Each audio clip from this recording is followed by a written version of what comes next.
me. May these words that I speak be grounded in my soul, encouraged by the God presence in me, and may these words that you hear be captured by your soul, enlivened by the God presence in you. Amen.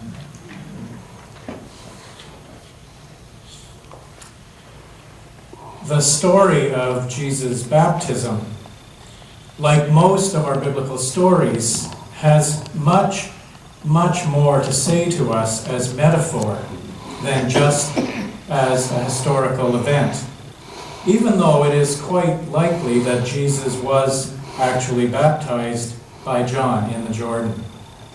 For me, however, the question is, what is Mark, the gospel writer, trying to say to us in making this the way that Jesus would begin a new life and a new mission? Jesus knew oppression. As a peasant Jew under Roman occupation, he knew that the goal of the Roman Empire was ultimately peace and security for all. But the problem was that the problem was with their method of achieving peace. The empire believed that peace would come when all of their foes were vanquished.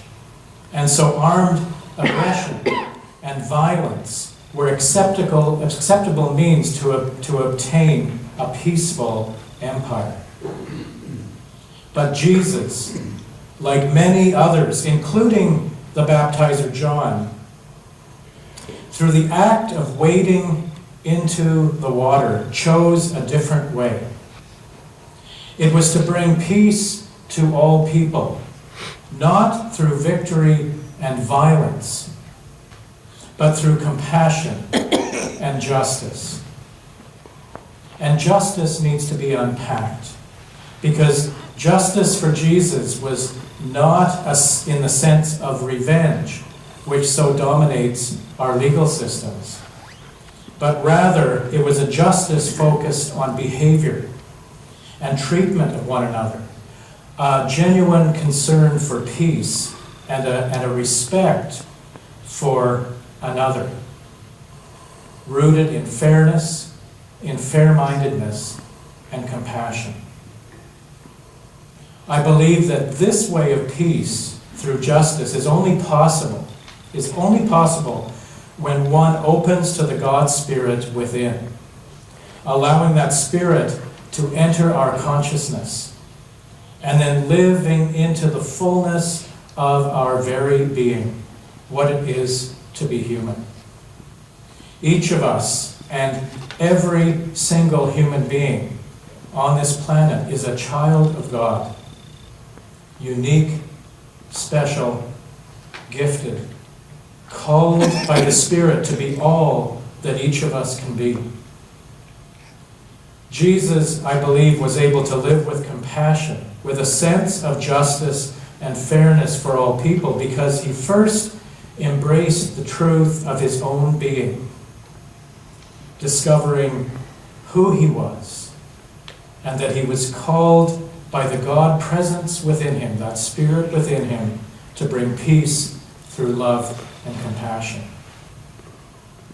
Mark's story tells us that after wading into the water, he saw the heavens open. And in Mark's story, only Jesus sees this. There are no witnesses to it. He saw the heavens open and a voice and a spirit descending like a dove. And he heard a voice that only he could hear, which affirmed him as a child of God. This is what it is to become fully human, to bring that Spirit within us to life, and to know how precious, how absolutely precious our life is. He could not have lived with such love and such compassion, with such a fundamental sense of justice, if he did not first love himself. As a cherished and gifted child of God. This is metanoia. This is what was happening at the Jordan, a transformation of mind and heart that is at the heart of Jesus' baptism. It is to choose to live life in God. And in living this way, we become light in the world. Of course, how we understand God determines how we live in God and how we see ourselves and our world. We all became witness to very disturbing violence this past week that happened over several days in Paris. Innocent people murdered by armed gunmen who likely believed that they too lived in God.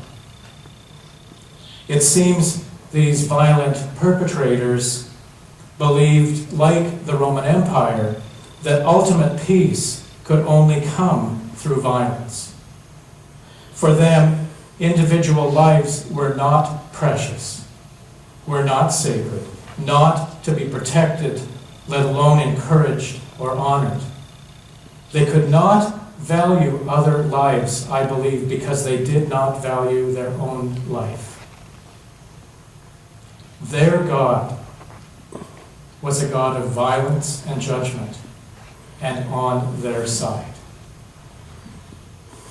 which justified any means to bring their version of peace to the world. And we become just like them as soon as we desire revenge, or what we often call justice, on them.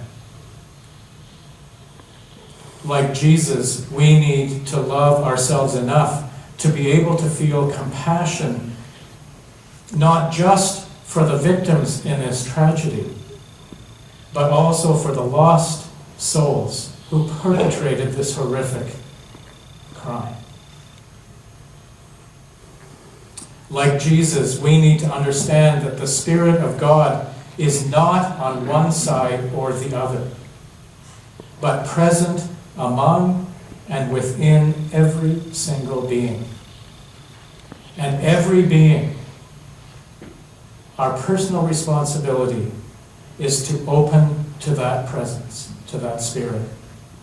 It is in opening to the God presence that is already there that causes us to live into the fullness of what it is to be human. And with that, we become light in the world. Failing or refusing or being unable to open to the God presence causes us to live into an emptiness of not knowing our own being, unable to be light in the world. We need to hear the words of Isaiah, the words that John read this morning, as more than simply describing Jesus. We need to take these words into our own hearts and minds and know that if God could speak, these are the words that would be offered to each of us as well. So hear these words again. You are my child, whom I uphold, my chosen, in whom my soul delights. I have put my Spirit within you. You will bring forth justice in the world. I have called you in wisdom. I have taken you by the hand and have kept you. I give you as a promise to all humanity, a light to the world. The God Jesus embraced in life was a God of eternal presence, perfect love, unfailing compassion, unbounded hope. A God that he felt in his whole being and was always present in his world. This is the same Spirit that calls us each to wade into the waters of life, to be willing to choose life and live in God. This is the path of true wisdom. To discover who we really are as a precious and gifted human being.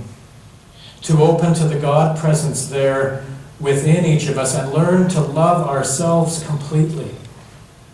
To open to others that we might bring honor and respect in every single encounter. To embrace our fragile yet beautiful, our hurting yet wondrous world, all of creation, believing that peace can come through compassion and justice, the very heart of God.